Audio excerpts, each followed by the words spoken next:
everyone, looks like the ZWQ S200 Fire Rat and S200s Viper are like the new standard for clone blaster, but let's see how those clones compare to the original and to each other. I'm that old nerf guy, welcome to Tag.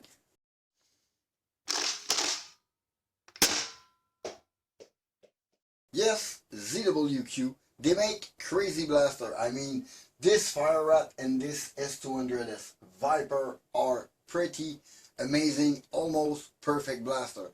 But they got their clone in the Fire Phoenix and this T21 Blaster from Konglie. But sometimes look can be deceiving. To compare those two a little more, we're gonna have to go on the table. But keep in mind that those two are priced at half the price of either of those blasters. Those are $40 clone blaster, exact same price point for both. Let's go. So here are the four blasters in question. Pretty easy at first glance to notice which would be a copy of which one, just by looking at them. But the thing is, into those blasters, there are two great blasters, a good one and a bad one. And look can be deceiving on that thing. To start, we're gonna go with the two that we are not really comparing today, which are the two great blaster, the two ZWQ, the Fire Rat and the Viper. The ZWQ S200 Fire Rat and the ZWQ S200s Viper. Two very similar blaster. Since we already checked them in wide many times, let's go quickly to the Fire Rat. The Fire Rat is basically the pinnacle of what you can find into a modder's platform for a sidearm blaster, which is spring powered. I mean, this configuration, which is the gecko configuration, having the plunger tube under the barrel with the plunger pushing towards the trigger, this is pretty much the best you can get for many reasons. First, there is the quality and the attention of detail on this blaster. I mean, everything is taught, everything has been analyzed on this blaster, and it is pretty much upgradable all the way. You can have CNC part for this thing, but again, this is kind of intricate. When you get into this blaster, you got a lot of little spring to fish, place at the right position, there's an order to put the part inside. It can be a little tedious. Couple times later, they released the S200s Viper, which was basically not necessarily an improved version, but a simpler, more consumers friendly maybe version of the S200 Fire Rat. While this S200 Fire Rat is an amazing modder's platform, much like a prophecy that you would tune with the right part and maybe upgrade over time. This blaster is more something you will use as is and probably put maybe a better spring inside or maybe a better barrel, but you're going to be able to dismantle it. Basically, there is a screw and two pins to separate both half, and then there's another pin to remove the pusher so you can remove the barrel and plunger assembly, which help you access everything. This was a simpler one, plus the ergonomic were improved. It got a different mag than the S200 because it changed the angle on the grip. This thing is super smooth to operate. This is an amazing blaster, and really, if you don't have neither of those, maybe take a look at them if it's your style of blaster, because those are two that really you can't go wrong with them. Then let's go on the first of the two copy, the Fire Phoenix.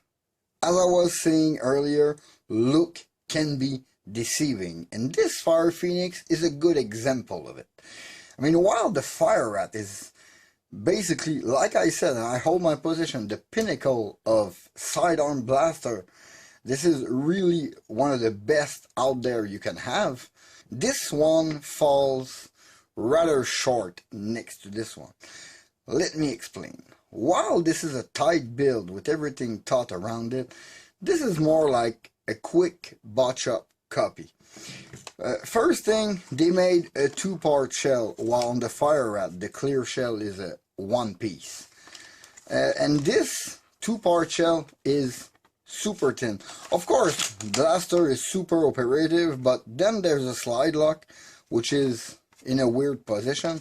And if you ever happen to be a left-hand person, this mag release will be in your way. So now you need to use your other hand to decock the blaster. But the mag release is a real one on this thing. Like, they make the effort. But honestly, apart from a good seal on the blaster and the look of the Fire Rat, you got nothing. This reminds me a little of what maybe Zuru or Darzon or even Nerf would have put to the market. Something that looked very interesting, but when you open it, you can't really upgrade. The barrel is a one-piece, non-sealing plastic molded or welded to the dart gate. The magazine is of doubtful quality with this piece rattling at the bottom. I wouldn't attach anything there.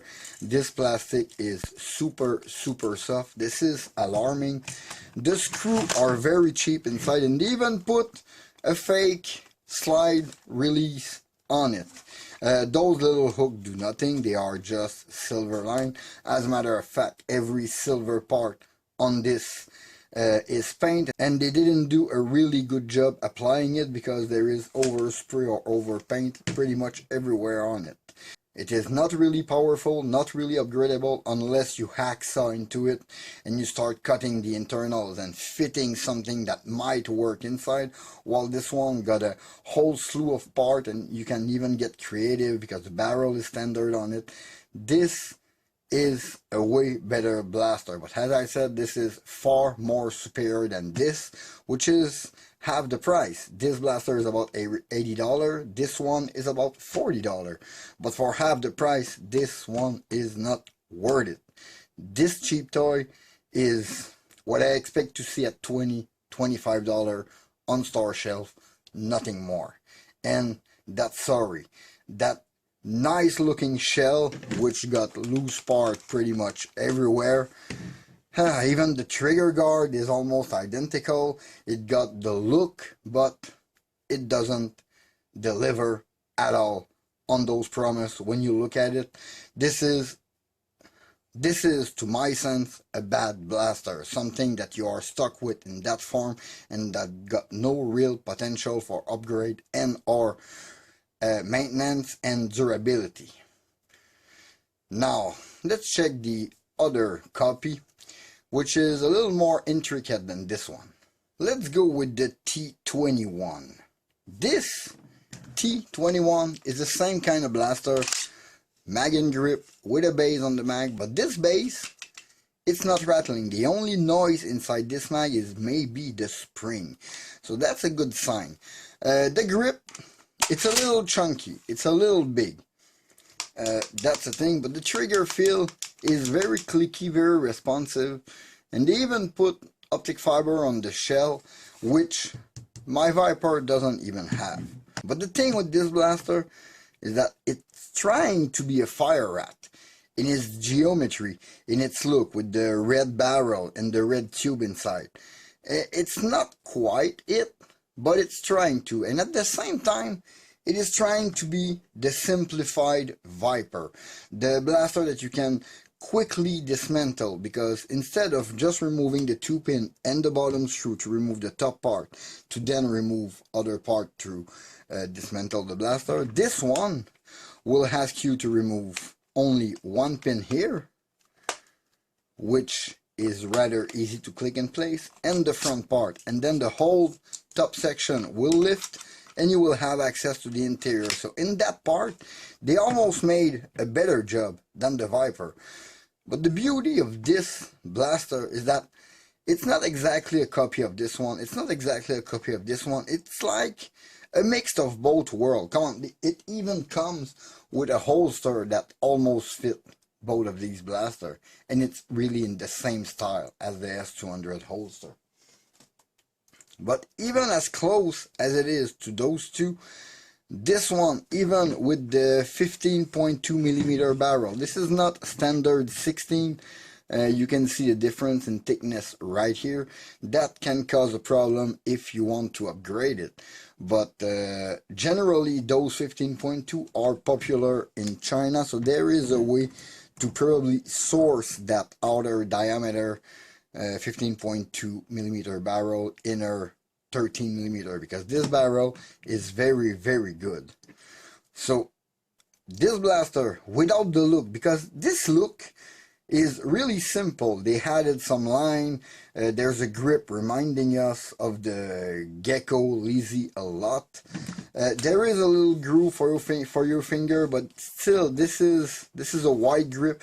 The ergonomics are not quite there, but generally, as a blaster, this is an amazing blaster. Really, this is really a good blaster. Not on level with those two, but again, those two are about $80, depending on your charge, a little more or a little less. This one would be $40, half the price of those two blasters. And for half the price of either of those blasters, coming with a holster, with the quality, a thick shell, which is not flexing under a little to no pressure like the Fire Phoenix, plus metal slide lock lever, metal pin to hold everything, no screw on a two-part cheap shell. I mean, it's almost a home run with a nice clicky responsive trigger. It's a little more crude, but when what they remove in the look and maybe the visual appeal, they compensate with aluminum part and good quality spring and a good system that seems to work so far. So in my sense, this T21 is an example of a good blaster. There you have it. This is a bad blaster. You should steer away from it. And this is a good one if you don't already have a Fire Rat and don't already have a Viper. And think about one of those blasters. Think about checking this one. Yeah, I think that's it for this small video. In the meantime, you can always follow me on Facebook and Instagram at @thatoldnerfguy.